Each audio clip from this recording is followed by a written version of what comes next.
والله بالك بالالوان زاد. ها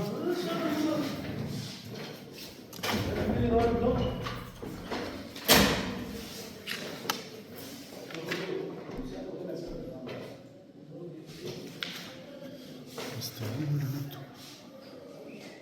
خلينا نمشي هذا بدا يسمع. هاي بتي الحاضرة ولا مازال ما تحلش معي؟ هاي مازال.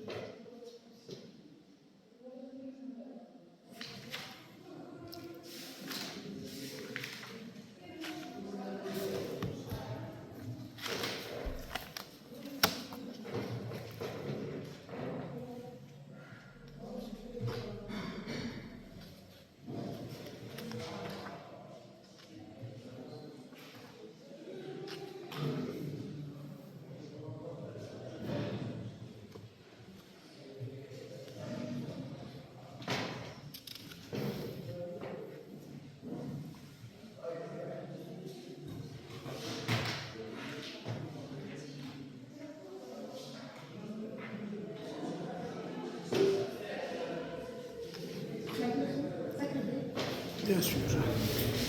تفضلي عندك 5 دقائق.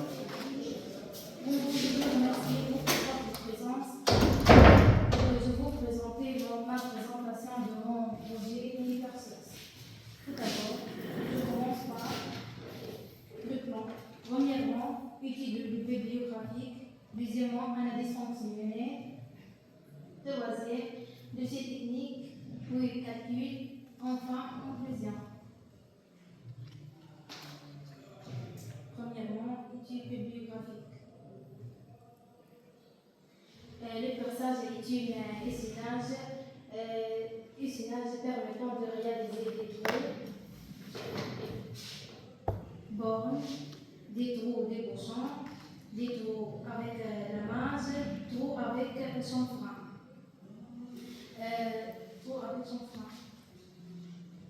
Les outils de perçage ont utilisé des outils appelés fraisage. Des exemples des outils de fraisage: fraisage à centre, pointé, fourré.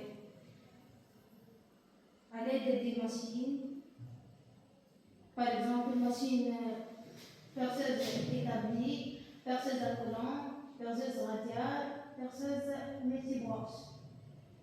On utilisait des perceuses. La perceuse est utilisée dans divers domaines. Domaine d'atelier maintenance, des industries, atelier de bois, atelier mécanique. Deuxièmement, analyse fonctionnelle. L'analyse fonctionnelle aux besoins extérieurs. L'expression des besoins diagramme Pétagon, à qui produit ou rendre service utilisateur, sur quoi le produit s'agir dépense, et le but faire de réaliser des groupes dans différents matériaux. La validation du besoin. Pourquoi ce besoin existe-t-il? Il découle de sa haute pression, sa facilité d'utilisation, son fait pour des applications dans des domaines éducatifs et industriels. Deuxièmement, qu'est-ce qu'il pourrait faire évaluer? Protéger les technologies, contrôle numérique, écran intelligent, expansion de marché de loisirs créatifs et projets personnels, améliorer le design pour plus de flexibilité. Troisièmement, l'existence est-il un risque de devoir évaluer? Apparition de technologies alternatives comme l'impression colorée, concurrence avec des produits moins chers ou plus innovantes, changement dans les réglementations industrielles. Voici description d'analyse fonctionnelle des besoins, diagramme de pieuvre, identification des éléments du milieu extérieur. Fonction principale, réaliser des trous dans les différents matériaux. Première fonction secondaire, protection de l'utilisateur contre les accidents. Deuxième fonction, du coût d'achat de machines influençant les décisions d'achat pour différents types. Troisième fonction, fonctionner sous la tension du secteur.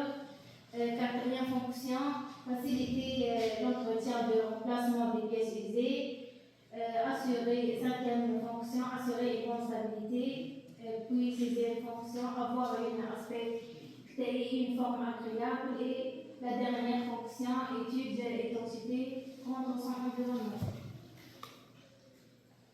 Voici les hiérarchisations des fonctions des services et l'histogramme. L'histogramme présente nous offre une vue d'ensemble des critères les plus importants pris en compte lors de l'évaluation d'une mini-perceuse.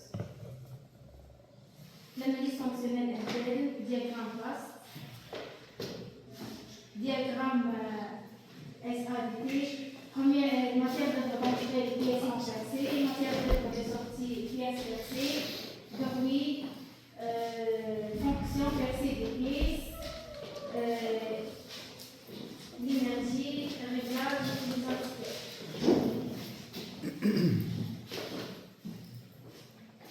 Cahier charge pour une machine mini-perceuse, CDC. L'objectif du projet, concevoir une machine mini-perceuse performante, fiable et adaptée aux applications de précision tout en respectant les contraintes et les montrants de sécurité. Les besoins fonctionnels, réaliser du perçage de haute pression pour divers matériaux, bois, plastique, métal, légère, permettre une utilisation simple et économique pour les utilisateurs.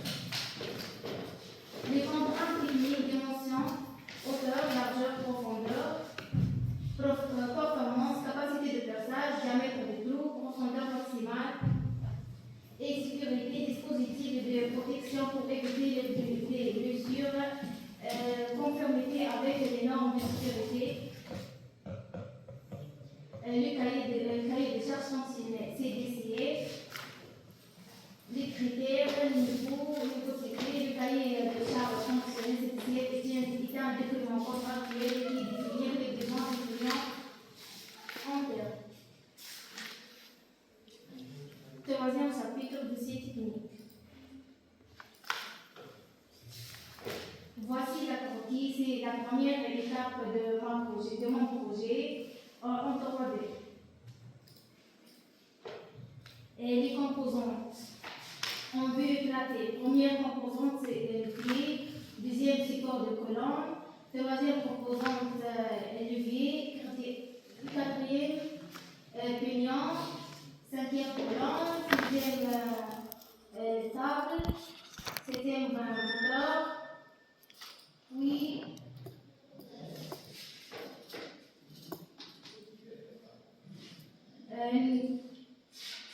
C'est où vous allez? Porte de membrane, arbre de membrane, polyréceptrice, levier, polymotrice, ou capot.